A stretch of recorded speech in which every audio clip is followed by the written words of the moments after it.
seen in other countries as well, hospitalizations lag cases naturally. So you don't want that to happen. The market is looking through it, but just to kind of put it on the table as well. Aditya Narain is Managing Director and Head of Research at Edelweiss Securities. He's our guest on the show. Aditya, great to have you with us here. Thank you very much. Is it risk on to you in your mind, or is the mental framework to be generally a little more cautious, a little more kind of held back, even with stuff that you like?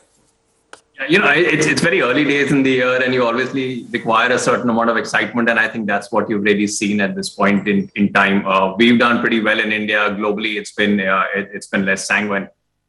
So I wouldn't say it's a dramatic risk on or a risk off. I think it is a wait and watch kind of environment, and I don't think that is really going to change. I would be surprised if you were to see very sustainable moves on either side of the market, either for India or globally. So I think it's early days. I think it's nice to have a little bit of tailwind and a little bit of excitement, which we've seen, as I said, domestically rather than globally.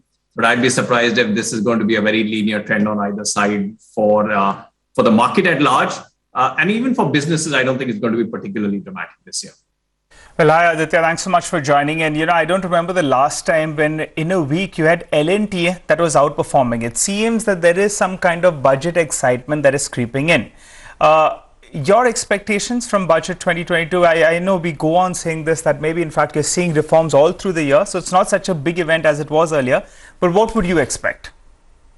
Well, I think in many senses, as you said, the outline is that the budget in itself is less and less important, particularly in years like we've seen in the last couple, where there have been such dramatic developments, both at the economy level and at the policy level. So I think to some extent, we need to distance ourselves from very aggressive expectations. And I think part of what's happened with the stock is, at some level, the market is forced to be active and is forced to build up a narrative. And maybe that's one of the things that's happening at this point in time. In terms of L&T per se, I think generally the capex cycle should be good. You've got liquidity in the system. You've got government spends which are reasonably aggressive. So I think that bit of tailwind is there. That said, at the end of the day, particularly from a macro perspective, I think capital goods stocks are more sensitive to what the rate environment is, what globally the feel is, which could be a little bit of an overhang as far as that stock is concerned. So I think a good start. I think the budget is probably a part of the narrative. The underlying is not bad, but is it going to tear away given that it did reasonably well last week? Also, I'm not so certain at this point in time. In allied space, the real estate space is also firing. I mean, the week gone by, the real estate index was up almost 4%. I mean, a fair bit of moves across stocks. What's happening there? Let's go across to Sonal, who's got more. Sonal, over to you. Realty was in focus this week because we got operational updates from a lot of companies, starting with Oberoi Realty, where the numbers looked really good. So the company saw 108% YOY increase in area booked at 1.04 million square feet, and bookings were up 102%. And this despite the fact that the base was high because of stamp duty cut last year. Sobha also saw good sales, where sales went up by 34% on a YOY basis. Sales volumes went up by 20% on a YOY basis, but it did see a decline on a sequential basis. Sunteck Realty too did well on the back of good numbers, but they were not as good as the peers. So pre-sales went up by 29% sequentially, but they were flat on a YOY basis. Collections were up just 7% on a YOY basis versus the peers, which have seen a much bigger growth. We also had an update coming in from DLF, where they said that they clocked sales worth 1,500 crore rupees from one of their luxury projects which they recently launched, and that was a big number. And JP Morgan came out with a note where they said that it looks like with the initial sales, the company will be able to surpass their guidance of 4,000 crores of booking in FY22. In fact, they think that the company will be able to do bookings of 5,000 crores in FY22 itself. That definitely was a positive news coming out of the real estate sector as a whole. Sonal, thanks very much for that. Aditya, you began by saying that for markets and corporates as well, this is going to be not a linear year, maybe more average. Will real estate stand out, or you think here also the momentum will fade?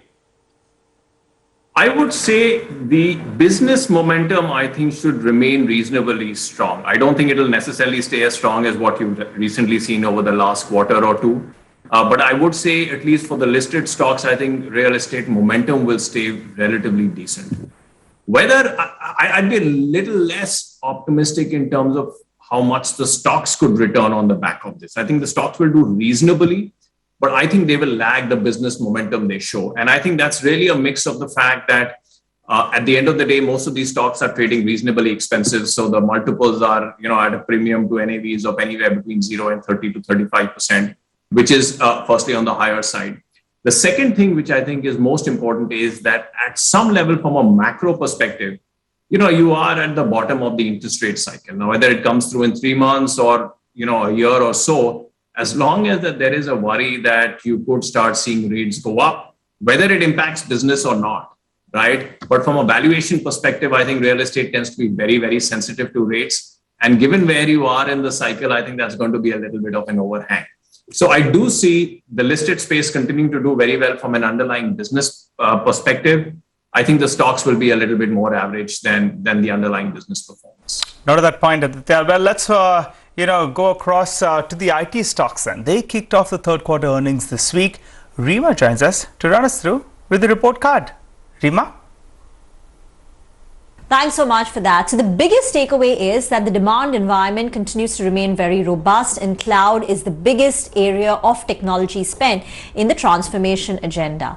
The deal pipeline of most companies is at record high, and Infosys went ahead and upped their full year revenue forecast to 19.5 to a 20% revenue growth, a very strong indicator of the demand environment. The supply side situation is also easing, and that is positive news. The management commentary indicated that the attrition appears to have peaked and it's stabilized on a quarter-on-quarter basis.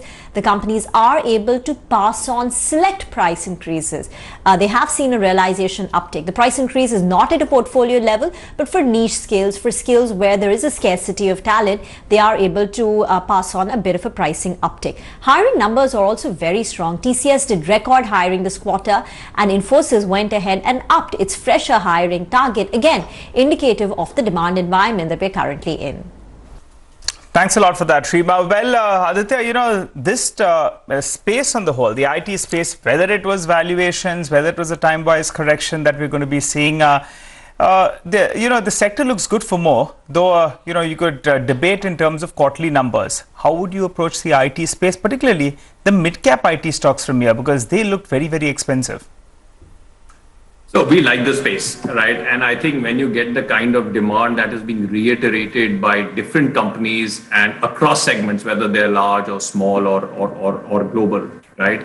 I think seldom do you find a structural demand upsurge like this, where all of that or a very large part of that demand gets funneled into a handful of Indian companies, or maybe a little bit more, maybe a dozen Indian companies, right? So I think if you have an environment where the demand momentum is so broad-based, right, and so strong, these businesses are going to do well, right? So I think at some level, it's probably our biggest overweight in the market.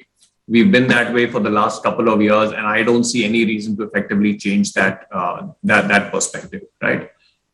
In terms of the sector as a positioning from a portfolio perspective, also do remember that markets in general, Indian and global, right, carry top-down risks. And I think the best defense against top-down risk is a sector where you have a top line that is tending to grow the way it is, and the way, at least in some cases, guidances have been pushed up, right? To your specific question in terms of whether mid caps have run too hard and, valuations are on the higher side, I think if you were to look at it from a 1-3 month perspective, you're absolutely right. I think the move's been very strong. But again, I think if you look out through the course of the year, you might see some level of stagnation at this point in time. But I think over the course of the year, I think they should play catch up and do reasonably well. So broadly speaking, I think this is a very safe space to be in, the safest space to be in, but also giving you elements of growth, which could support valuations above the current level. So I would say, seldom do you find a sector set up so well for an underlying business momentum perspective, and also from in the market context and the risks that it carries. And of course, Edelweiss has been top of the range in terms of expectations, growth expectations, target prices, etc. for the last few years, as you said. Aditya, it's a pleasure. Thank you very much for joining us. A quick conversation today, but always great speaking with you. Thanks indeed. We'll take a very quick break here. We are back. That's the fundamental view. We'll get you a technical perspective with Jay Bala of Catch the Chaos That is a conversation which follows on the other side.